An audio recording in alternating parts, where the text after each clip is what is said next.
I wasn't 15 minutes ago. Yeah, I'll do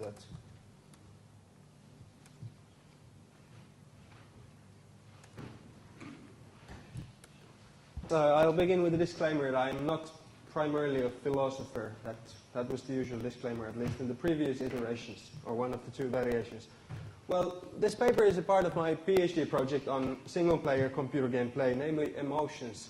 And I'm interested in taking emotions as a lens through which to analyze single-player computer games in terms of players' experience. And in the project of concentrating on single-player games, I'm somewhat sympathetic with Jean-Paul Sartre, who said that in the game of football, it gets complicated as soon as the other player comes in, other team, I mean, something along those lines. So I'm interested in single-player computer games, and my project is to understand players' experience. And I guess across the disciplines, the project of understanding players' experience involves somehow accounting for the relation between the player and the game. And I guess on the side of empirical sciences, understanding might amount to being able to show correlation between, say, a physiological symptom and an in-game event. But then on the other hand, within the broader context of humanities, if you think of understanding an experience, it invites this approach that tries to describe the experience significance of objects as encountered by the player. And so just to clarify, it's the second kind of understanding I'm trying to contribute with this. Well, today I'll begin with discussing a potential shift from what I call the objective game studies to game studies from the player's perspective. And in relation to this proposed shift, I'll discuss what we might call the processuality and transmediality arguments in contemporary computer game studies. And I'll then discuss the materiality of the single-player computer game in terms of freedom and responsibility it imposes onto the player. And I'm trying to arrive at an indirect structure of players' experience. And finally, I'll attempt to sort of reconciliate the first and third-person perspectives by taking their goal as a central notion and discussing how it appears from the first-person perspective. Well, this is the new distinction. I'm sorry for the simplifying binary. Of course, reality is and all that. It's here to illustrate something. So the distinction is usually these days made between those who study the humanities-oriented research toward games as somehow containing meaning, for example, and then empirical research toward players as engaged in social or human practices. And in the paper, I argue that even though these approaches, they differ in methodology, purpose, object of study at least, they do share one quite fundamental quality, and that is that they both proceed from the third-person perspective, which means, at least in my understanding, that the researcher as a playing subject is somehow distanced from the object of study. And due to this distance from the third-person perspective, it's only possible to speculate about what's it like to play. And this is something conceptualized as an explanatory gap in the third-person perspective. Well, consider these two examples from both sides of the distinction, and imagine that these statements in fact had something about the experienced personal significance of in-game events and objects. What does Jesper Juhl enjoy showing off when he's playing The Sims? Or what's the potent determinant for Ravaja's experience with Super Monkey Ball? I don't know if that thing was perhaps we would be amused to know these things about the people behind the academic papers, but certainly it wouldn't seem really relevant for the argument, and it would not contribute to any proof or validity of their arguments. So I think that if personal experience is shared from the third-person perspective, it will become a sort of anecdotal. And also Sartre observed this when he described a certain kind of distrust that from the psychologist's third-person perspective, when the phenomenologists talk about the experience, significance, and emotion, that project seems needless and absurd. But so, how could we proceed then to take the player's perspective seriously? And I think a good observation is that the scope does not need to be on the idiosyncratic experience, and it's possible to look at the conditions for anyone's experience with the game rather than my particular experience. So how it is possible for anyone to experience a game? And well, while we can access the experience significance by adopting the player's perspective and operating on what is given in the experience and so on, there is a somewhat unfortunate ramification for this perspective, which is that the project of studying what games are, games is consisting of rules, challenges, fiction, etc., the game ontology, that appears as a set of presuppositions which potentially distort the perspective. And that's why game ontology has to be put out of court from the first-person perspective. I'm here continually avoiding the more specific terminology because of all the methodological commitment it may imply. Perhaps that's the way to go, I'm not sure yet. So perhaps from the first-person perspective, we might frame the object of study as game as place, not, for example, game as an object, game as a process, game as fiction, etc. And so in the following, I will contextualize the first-person perspective within the field of game studies, and I will proceed to search for the conditions of experience from the player's perspective. And in the process, I will discuss two distinctive but somewhat related strands of arguments: the processuality and transmediality of of games. Sorry. One slide back. Yes. Thomas Malaby argues that every game is a process, and the examples he gives to support this argument is the negotiation of what happens to parking fees in Monopoly, or how a new rule interpretation has changed American football, and so on. I think this seems to make sense in the context of multiplayer games, not unlike any other social phenomena, to conceptualize these things as processual. But I wonder, does it make sense also in the context of these things we call single-player computer games? Think of Tetris. No matter what kind of practices we generate, the game still keeps behaving as programmed. And I don't think we can refigure it much. And no matter, for example, what names we give to the blocks, we still have to be clearing the lines in order to be able to play Tetris. But perhaps there are some exceptions based on which we could argue that also single-player games, they contain some processual qualities. And I'm thinking of rocket jumping and patching here. You know all what rocket jumping is, I assume. No. It's a practice of taking a projectile weapon in first-person shooter game, shooting to the ground, for example, and then propelling the avatar to a jump by the power of the recoil from the weapon. So it was invented by Quake players, and it's now spread across many first-person shooter games. But, well, suddenly it changed the ways in which first-person shooter games are played, but it did not alter the material conditions upon which play unfolds. And I don't think it does amount to refiguring the game itself, because in the case of FPS games, it still is valid that you have to shoot or you have to you get shot. But then patching. John Romero, the creator of Doom, recollects in an interview that once the players had found out about the shortcut to a secret area, they had to release a patch to block that shortcut. Well, that's a way of the players influencing, refiguring the game, yeah? But I think we would have to extend the notion of game, both conceptually and temporally, pretty far, to include John Romero and ID Software as players of the game, to use this example of patching as suggesting that single-player games are processual. So, like Stuart Woods has suggested in two papers, that perhaps if we want to hold on to the notion of game as an inherently social phenomenon, and then perhaps processual, then maybe we need a new name for these things we have grown to call single-player computer games. And they resemble probably Sudoku or crossword even. That's a suggestion. And this was also suggested by David Sudnow in his book Pilgrim in the Microworld about breakout. Well, the other thread of argument is the transmediality of games. Basically, that chess is always chess regardless of if it's played on ivory pieces or with a computer, and so on and so on. What does this mean for the player's perspective?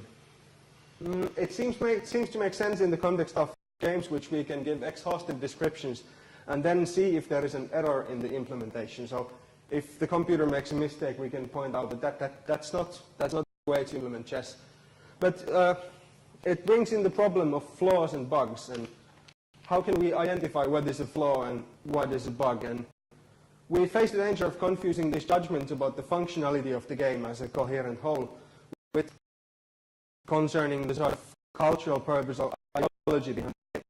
I was thinking the pictures there to illustrate that perhaps we should file a bug report in gaming.com because there is the bug in the Sector 12 game which prevents us from killing terrorists. Well, I don't know. But then Wikipedia has a list of over 50 variants of Tetris, and I was wondering where is the Transmedial Tetris there, and my guess it is to be found somewhere in between all the individual variants, which is a way of saying the Transmedial Tetris does not exist. But still, I think it makes sense as a device for comparative game analysis more than it does as an ontological claim. I mean, with the idea of Transmedial Tetris, we can see how sex Tetris is different from Hatris, or from the original Tetris for that matter. But, and yes, there is an important observation. It was an observation for me at least, that what we might call the transmediality argument is not an anti-mediality argument. But even though there is not a common computer game medium shared by all computer games, it's not to denounce the potential influence of the one particular computer game medium. So transmediality does not necessarily mean anti-medial. And that's what I take as a starting point. This is pointing at the materiality of the computer game artifact. So what could we say about the experience of the player based on the game's materiality? Well, I'll get some coffee and then I'll continue. Yes, I'll approach it from the point of view of risk, following Gadamer, who suggests that players of games enjoy endangered freedom and irrevocably limited freedom. And he continues that the attraction of games is that, even in those games which the player can set her own tasks, is the risk that the player might not succeed in her tasks. But so if we are to put Gadamer's idea into practice, we have to figure out what is specifically meant with succeeding or not succeeding in the context of computer games. And my sort of understanding at the moment is that perhaps the worst consequence of failure for a player would be that he could not be able to play anymore. Well, perhaps this potentiality of the failure could be taken as a sort of a yardstick with which to measure a distinction between between play and gameplay, or to see significant differences between all these activities that involve the computer game artifact. So perhaps with a potentiality of the risk, we could differentiate between play and gameplay, or playing with or playing the game. And the difference would be that in gameplay, the continuation of the activity is at stake. And it's elaborated in more detail in the paper. I'm making some shortcuts, I have to apologize. But what makes this interesting from the experiential perspective is that this structure is enforced or embedded in the materiality of computer games, single-player computer games, or these things we call single-player computer games. Consider an example. Say I have set out to replicate my own neighborhood in Copenhagen in SimCity 4. And there are at least two ways in which I can not succeed, or I can fail in two ways. First of all, maybe the neighborhood doesn't really look like the one I'm living in. Or maybe in the process of constructing the neighborhood, I run out of cash and the game forces me to retire. That would be the case if I had already placed the high security prison and the missile base and all these last resorts that the game gives you in order to keep you in the game. But if I had used those already and I run out of cash, then the game would be over from my part. Yeah, I think if we draw on Sartre's notion of resistance, we can articulate the meaningful differences between the two failures here. Namely that the materiality of single-player games, SimCity 4, resists my actions. I can try to realize whatever I wish, but I don't necessarily succeed. So there is a significant difference between wishing and choosing to do things. And this is unlike, for example, the train table mode of Sid Meier's Railroads, where I can only fail in the former way. My actions don't have such severe consequences. And perhaps this could be used to distinguish between games and sandbox games, if that was the project. But so I think SimCity 4, unlike the train table mode of Railroads or Second Life even, SimCity 4 imposes on me as a player a certain condition. If we assume that as a player I desire to play and I'm willing to do whatever it takes, we can observe that even in such an open-ended game, certain choices open up new possibilities to choose, whereas other choices can lead to the freedom of choice being taken away from me altogether. So, with a nod towards Sartre's idea of human condition as the duality of freedom and responsibility, perhaps this is what we could call the gameplay condition, meaning that the game imposes a freedom of choice on its player, and the player is responsible for this freedom in her choices. And I guess that by seeing how this thing is manifested in a particular game, unfolding based on its materiality, we could give descriptions, perhaps intersubjectively plausible, about the experience significance of in-game events and objects and encounters. Consider the following. If you remember how Tetris plays out and what is the position of the player in the game of Tetris, I guess you can recognize that what we see on the screen here is quite difficult to achieve, because the blocks they come in a quite a pace, and storing the unwanted ones aside is pretty hard while waiting for the right ones to appear. I made it with yellow blocks. I tried it with other colors as well, but that was way too difficult. So we cannot describe this in relation to the goals of Tetris, if there are even any. Neither the difficulty or the achievement as something to be proud of becomes meaningful in relation to the goal of the game.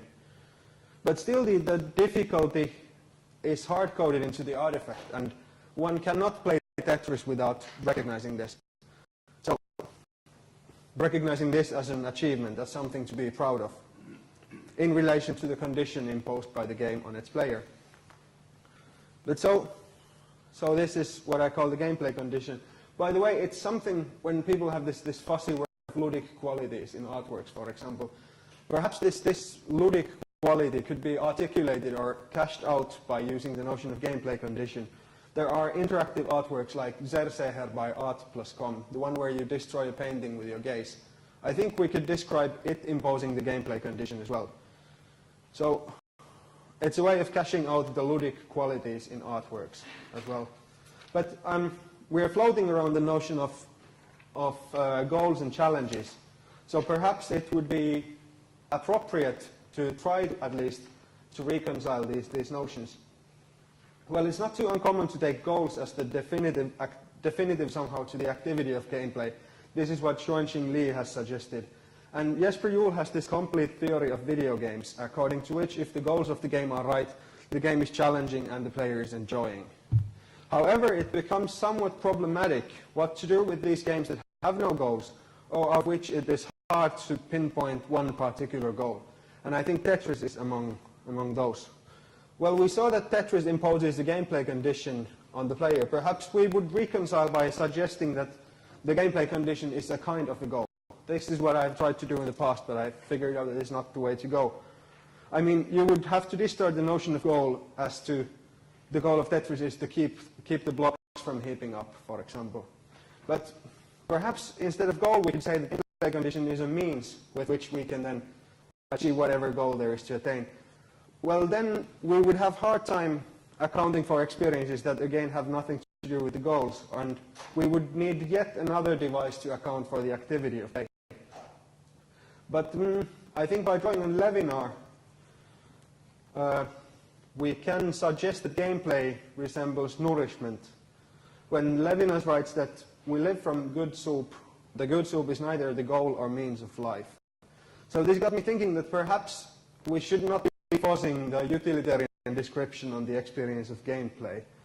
Levinas writes of nourishment, quote, even if the content of life ensures my life, means is immediately sought as an end, and the pursuit of this end becomes an end in its turn, unquote. So we might suggest that we play Tetris in order to be able to continue playing Tetris. But endless struggle with no comforting closure. How could we be able to derive enjoyment from such activity? Well, if we agreed with Levinar that enjoyment is precisely this way the act nourishes itself with its own activity, the enjoyment would into the explanation. I conclude that we can describe the materiality of a single-player computer game as contributing to invariant structures of the player's experience. And the gameplay condition, one of these structures, is something with which we can describe experience intersubjectively. situations solutions of goals and challenges fail to grasp. And perhaps the gameplay condition is also a way to articulate the fuzzy idea of ludic quality in a work. And finally, based on how the experience of play can sustain itself, like for example in Tetris, we might suggest that the relation between the player and the world, or the player and the game, could be described as resembling what Leino calls nourishment, without violently forcing any utilitarian explanations such as necessitating that there must be a goal. Well, I thank you for your attention.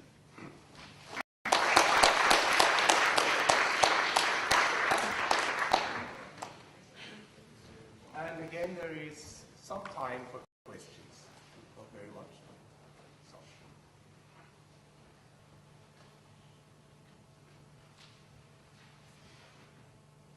Yes? I was just wondering if this approach is calculation of gameplay. Well, immersion gameplay comes from the materiality of the artifact. It's not. Well, I would say it does not, because the possibility for the emergent features to arise is the same for all the players, all the playings. I think it does not discount that. I discussed this in the paper in more detail.